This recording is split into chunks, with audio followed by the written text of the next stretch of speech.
The hills rise like the shoulders of sleeping giants from the warm earth of central Italy. 7 points of stillness in a land that breathes with the rhythm of ancient seasons. Long before emperors, before marble and legion, before the word Rome carried the weight of empire, there was only this: the curve of hillsides softened by wild grasses, the whisper of wind through olive branches, and a river that wound through the landscape like a thread of silver, catching the afternoon light. In the mist of morning, when dew still clings to spider webs stretched between the sage and rosemary, you might see how it was in that 8th century before our common era. Smoke rises from thatched roofs, scattered across the hillsides, the scent of wood fires and cooking grain drifting on air, thick with the drone of bees. The people who tend these small plots are Latins, one thread in a larger weave of tribes, the Sabines, the Etruscans, who have made this country their own for generations, beyond the reach of memory. The Tiber moved as rivers do when the world is young, unhurried, carving its path through red earth that smelled of iron and rain. Their hands know the feel of wooden plow handles worn smooth by use, the rough wool of sheep just sheared, the cool weight of clay vessels filled with wine pressed from grapes that grow on sun-warmed slopes. The tale told in later years, passed from grandmother to grandchild beside hearth fires that pop and hiss with olive wood, speaks of twin brothers abandoned as helpless infants and suckled by a she-wolf in a cave beneath the Palatine Hill. Whether truth or dream, the story reveals something deeper than fact, how a people came to understand themselves as chosen, as survivors marked from the beginning by destiny. On an April day, one that would be remembered forever as the 21st of that month, in the year we now call 753 before the Common Era, a man named Romulus is said to have traced the boundaries of a new city with a plow pulled by cattle white as cloud. The seasons turn. Wheat ripples gold in summer wind.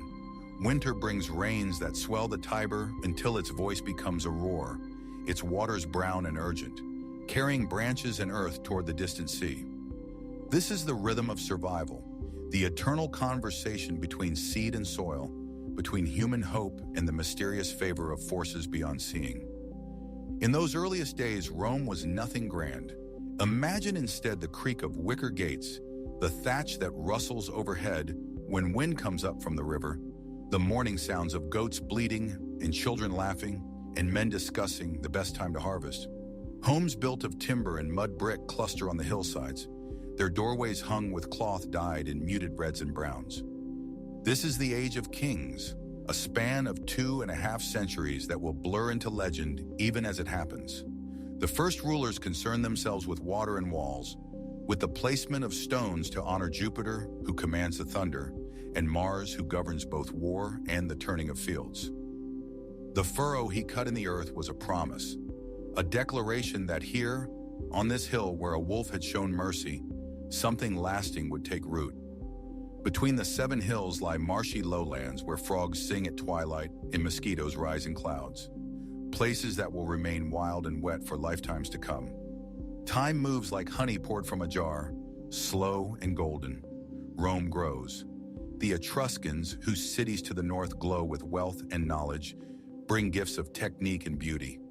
They teach the arch, that elegant curve of stone that can bear weight beyond imagining. They show how to cut and fit stones so precisely that no mortar is needed, how to build temples that will stand for centuries, how to channel water through the city in underground passages that breathe with the sound of flowing darkness. They dig channels through the marsh to drain the standing water, slowly over decades, creating what will become the Forum, a space for gathering, for speaking, for the daily negotiation of life shared among neighbors. But power in the hands of one man grows heavy, corrosive. In the year 509 before the Common Era, following a tragedy that makes even stone seem to weep, the last king is driven out. The people choose something different, something new. A republic, a thing of the public, a state that belongs not to a single crowned head, but to citizens who will elect leaders to serve for fixed terms. The young republic wears its new identity awkwardly at first. Beyond the city walls, enemies press close. Rival cities whose own ambitions clash with Rome's. Mountain tribes who raid the valleys when harvest makes granaries full. Etruscan kings rule Rome in these later years of monarchy, commissioning temples whose painted terracotta decorations gleam in colors we have forgotten. Ochre and vermilion, deep blue like the sea at evening, gold that catches sunlight like trapped flame. Two consuls will now guide Rome, each able to check the other's power, ensuring that no man can rise too high, too fast. This struggle between the orders unfolds over generations, a slow negotiation punctuated by moments of crisis and compromise. Within the city, tension simmers between the patricians, those old families whose names stretch back to the city's founding, and the plebeians, common people whose labor and blood defend the city, but whose voices carry little weight in its councils.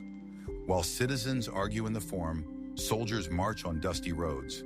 The early wars are local affairs, fought between the planting and the harvest by farmers who put down their scythes and take up spears.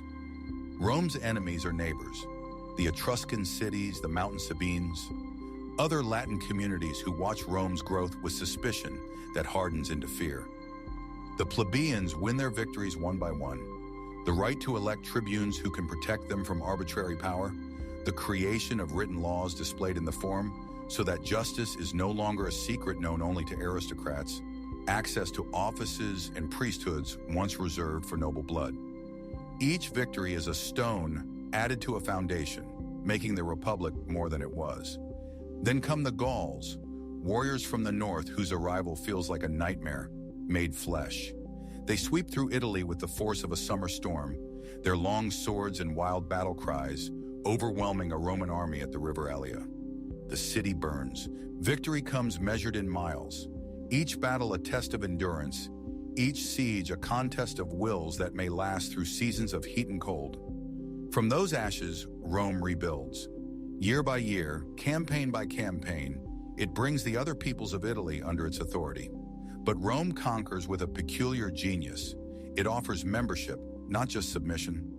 Some defeated communities receive full citizenship, their people becoming Romans in law and privilege. Others become allies, autonomous but bound to provide soldiers when Rome calls. For months, Gauls besiege the capital while Romans huddle on that sacred hill, starving and desperate, until finally they pay gold for the invaders to leave. The memory of that humiliation burrows deep, a wound that will never fully heal, making Romans forever vigilant, forever preparing for the next threat. By the middle of the 3rd century before the Common Era, all of peninsular Italy, south of the Po River, answers to Rome in one way or another. The city itself has swelled to perhaps 100,000 souls. Stone has replaced timber, tile has replaced thatch, and aqueducts stride across the countryside on arches that seem too delicate to bear the weight of water they carry from distant springs. Then Sicily, that island lying just beyond the toe of Italy's boot, draws Rome into a larger world. The western part belongs to Carthage, a merchant city on the North African coast grown wealthy beyond measure on trade that spans the Mediterranean. When conflict erupts in 264 before the Common Era, Rome faces an enemy unlike any it has known. Still others receive a status between, a partial belonging with the promise of more. This flexibility, this willingness to embrace yesterday's enemy as tomorrow's citizen, becomes Rome's secret strength. The Forum is paved now, surrounded by temples where incense smoke rises to gods who seem to smile on Roman fortune.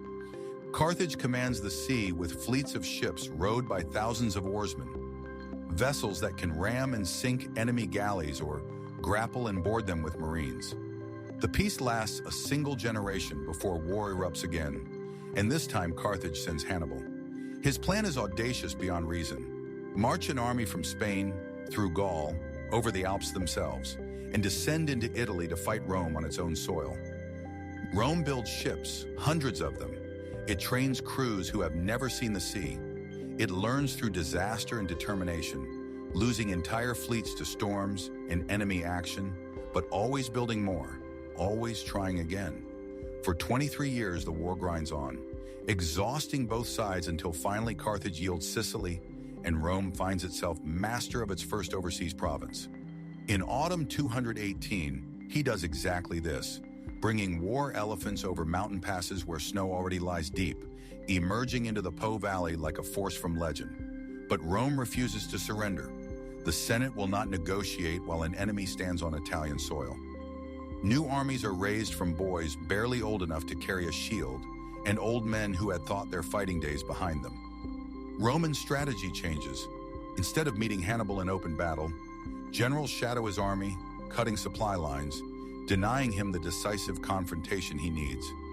For 16 years, Hannibal campaigns in Italy, winning battle after battle with tactical brilliance that makes him seem more than human. At Cannae, in the heat of an August day, he surrounds and destroys a Roman army of 70,000 men in a masterpiece of battlefield choreography. Many of Rome's Italian allies defect, believing the war is lost. The city prepares for siege. The war shifts to other theaters. A young general named Scipio conquers Spain, then carries the fight to Africa itself, forcing Carthage to recall Hannibal to defend his homeland. The next 50 years see Rome drawn eastward like a swimmer caught in a current. Wars against Macedon lead to wars against the Seleucid Empire, that vast realm carved from Alexander's conquests. Roman legions march through Greece, where philosophy was born, through Asia Minor, where ancient civilizations left temples older than Rome itself. They meet at Zama in 202, Hannibal and Scipio, and there on African soil Scipio wins. Carthage surrenders Spain and its navy, agrees to pay tribute for decades, accepts limitations on its sovereignty. Rome emerges as master of the Western Mediterranean, exhausted but unbroken, its reputation for stubborn endurance now legendary. In conquering Greece, Rome finds itself conquered in turn by Greek culture. Aristocrats commission Greek tutors for their children, fill their homes with Greek statues and paintings, Greek books copied onto papyrus or parchment. They build houses around courtyards with columns and fountains in the Greek style. By mid-2nd century before the Common Era, Rome controls or dominates nearly every shore of the Mediterranean.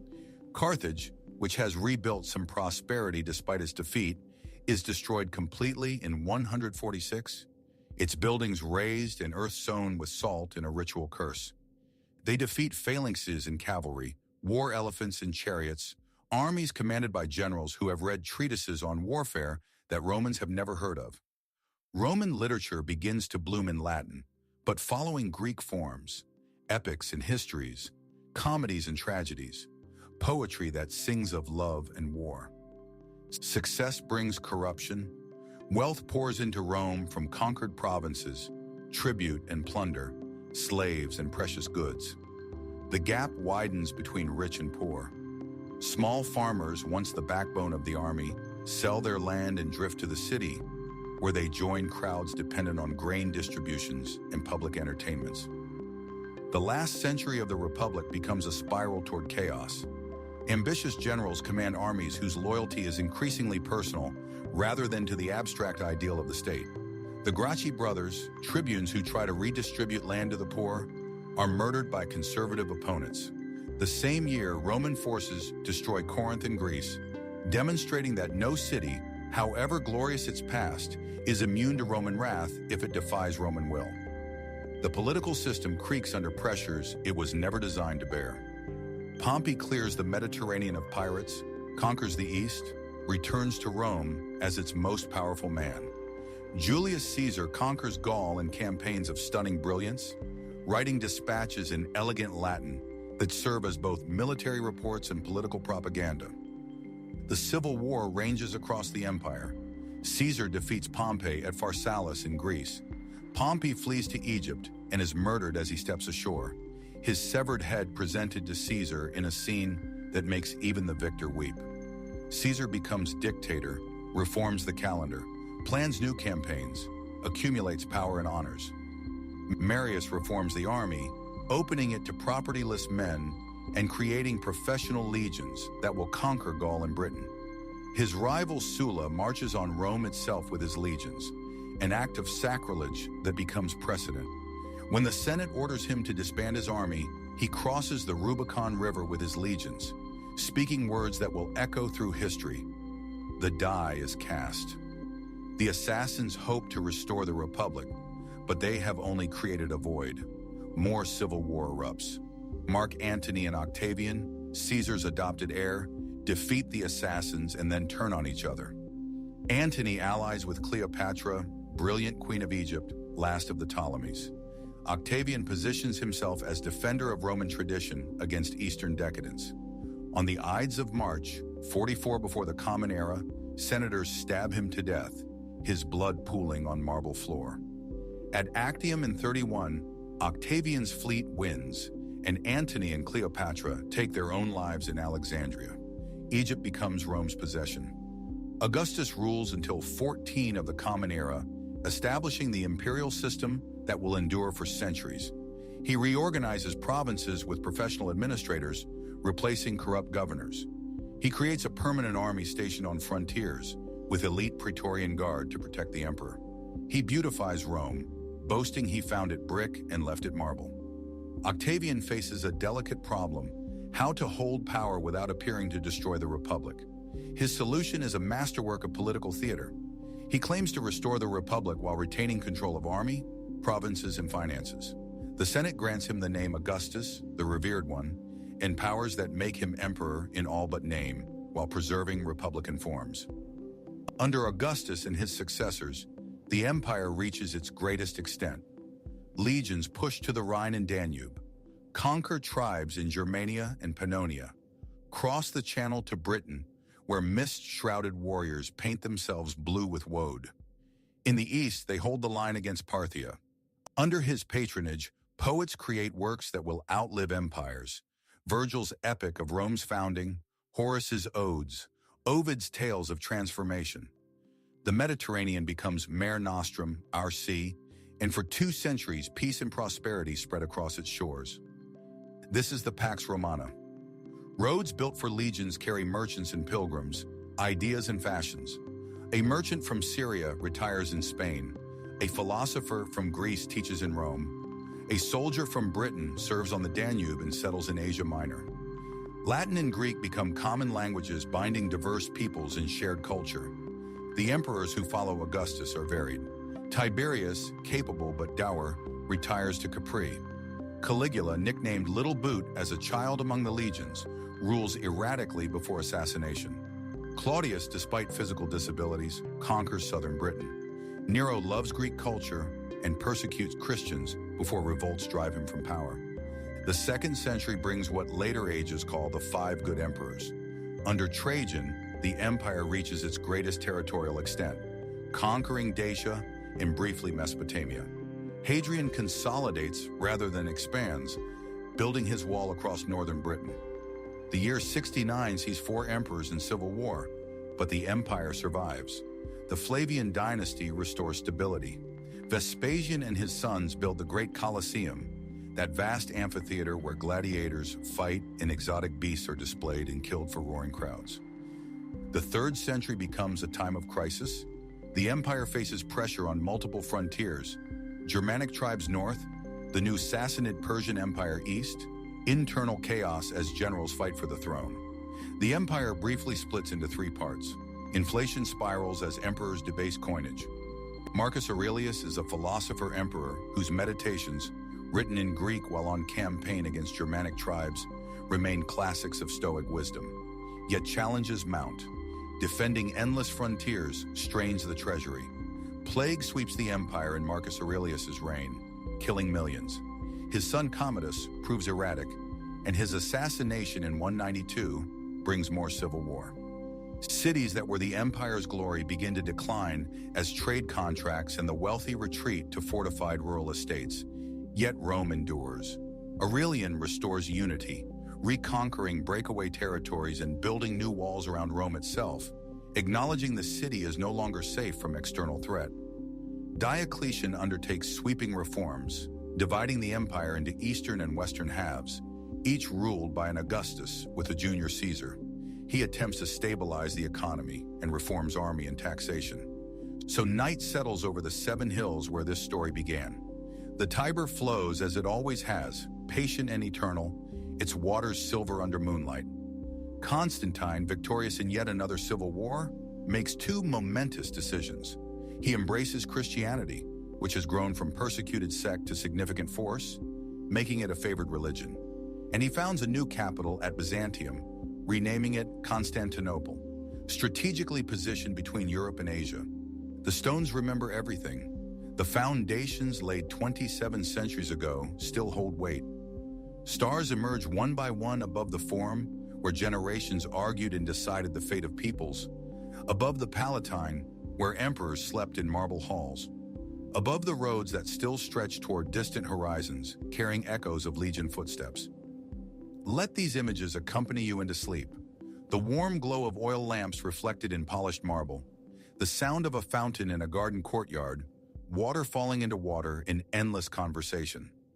The rustle of papyrus scrolls in some quiet library long ago, where a scribe copies words that will survive millennia. Rest now as Rome itself rests, eternal in memory, patient in stone, peaceful in this quiet moment suspended between past and future. Let the river carry you gently forward through the dark, its ancient waters whispering stories older than empire, older than ambition, old as the hills themselves. The night is kind. The stones are warm with the memory of countless suns. In ruins and writings, in laws and languages descended from Latin, in the very shape of our alphabet and the structure of our months, Rome endures, not as an empire of soldiers and emperors, but as a thread woven so deeply into the fabric of the world that it cannot be extracted without unraveling everything. The scent of rosemary and thyme on hillsides where sheep bells chime in the gathering dusk. All is well, and all manner of things are well, in this dream of Rome beneath eternal stars.